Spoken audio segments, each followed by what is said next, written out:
Veritas Files here. Guys, I just wanted to throw something a little different out to you today. I want to try to harness the brain power of the gold and silver communities to kind of consider a couple of different issues that I think are related. And I just want to see what you think. Give me some feedback. Tell me what you think. Give me your views. And the two items that I'm talking about are the ideas of confiscation and diversification. First, let me talk about confiscation. When I say confiscation, I do not mean police or military with guns drawn at your door demanding your gold and silver. What I mean is something similar to what happened in the 1930s, where a law was passed that you have to turn in your gold by such and such a time, we'll give you fair market value, and if you fail to do this or you're found in violation of this law, the penalties will be incredibly onerous. Okay? I also mean taxation. They do not have to take physically your metals in order to rob you of the wealth that you have preserved within them. Okay? Think about windfall profit taxes. Just think about taxes in general. Let's say that the tax rate is 28% today.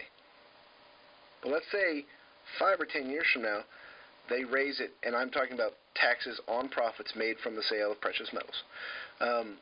Let's say they raise taxes in the future to 95%. Or something ridiculous, because that is not unprecedented in our history. Look at some of the tax rates when FDR was in the presidency. Seriously,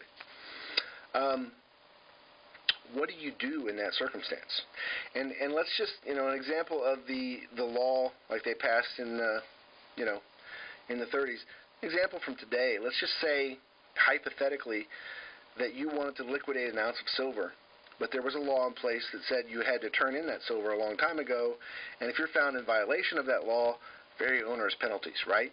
So you want to liquidate your ounce of silver, and you find somebody that's willing to buy it.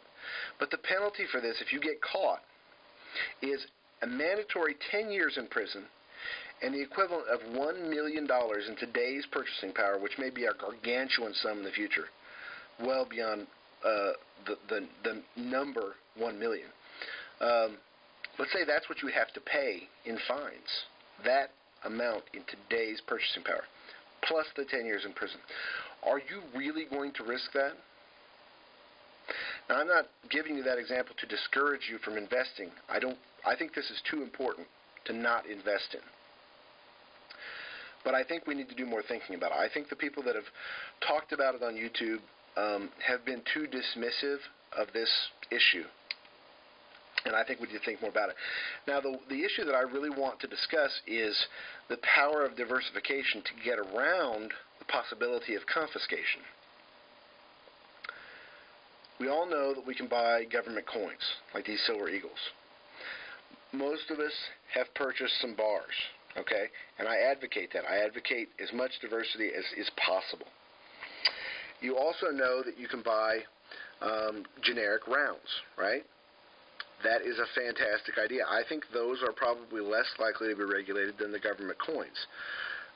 I didn't bring any, constitutional 90% or junk silver with me, but that is obviously something I would also have. But this is something that I really advocate increasingly now, and that is the purchase of jewelry. I've seen some videos in the recent past where people have been asking, how do I get my wife excited about this? Well, guys, I'm here to tell you, this is one way.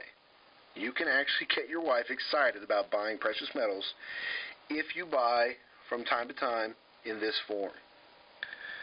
I'm not going to tell you how to buy this because, I've paid significant premiums for some of this. Some of this I paid nothing for, but, let's see here. This ring right now probably goes for about $1,700. This one's a little over $1,000. This one's probably around $1,000 because it's 18 karat gold. This one's probably $400 right about now, maybe $500. This one's probably about $120. About $50 or $60 right here. Same with this one. This one's probably $40,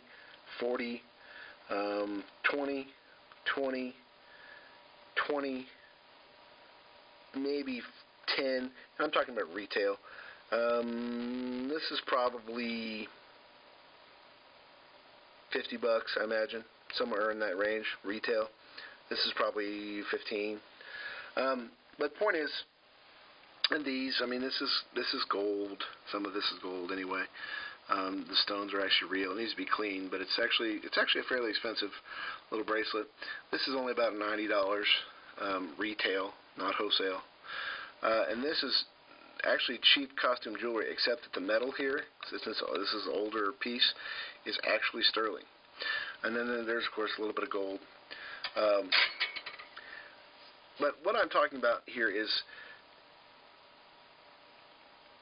the prospect for this kind of diversification to actually get you through the kind of confiscation that might happen in the future.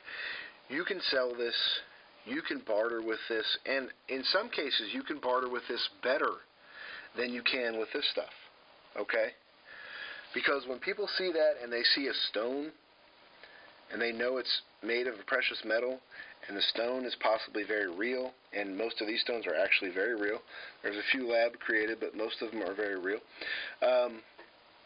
People will pay incredible sums or assume that they're worth a lot of money in many cases. So I'm just putting this out there for you to consider. What do you think about this? What should we be thinking about in terms of confiscation? Are there other ways we can diversify? I know I should have some silverware out here, silver spoon, silver knife, stuff like that. I haven't gotten quite that far yet, but I buy this stuff on a regular basis. This is only part of what I've bought. I would guess most of this has actually been purchased within the last 3 or 4 months, and it didn't cost me much because, I bought from a certain jewelry store when I bought my wife's wedding ring, and we spent a good sum on it. And because of that, they invite us back with these promotions. Sort of like loss leaders in Walmart. The stuff that they're willing to take losses on, they'll sell $40 and $50 rings to me for $20 or $25 that have real diamonds in them and stuff like that really should be going for more than that. I mean, they're $40 or $50 minimum. Just that's what they're actually worth. But they'll sell them to me for a very cheap price just for the opportunity to sell me something else. They have and of course I'm not going to buy anything, but they think they can sell me because they think they're good salesmen, and it's just not going to happen. So I go in there and I buy, 1 or 2 of these, the promotion, whatever the promotion is. There's a bunch of necklaces that we also purchased. I didn't choose to bring those because they always get tangled up, and anyway, guys, just give me your thoughts. There's some gold there. There's a little gold ring here. The only reason I don't have more gold in here is because my wife actually hates the way gold looks on her finger, and so that's, I think, her grandmother's ring or something. But anyway, give me your thoughts. What am I missing here? What am I on to? Just let me know. Anyway, guys, take care.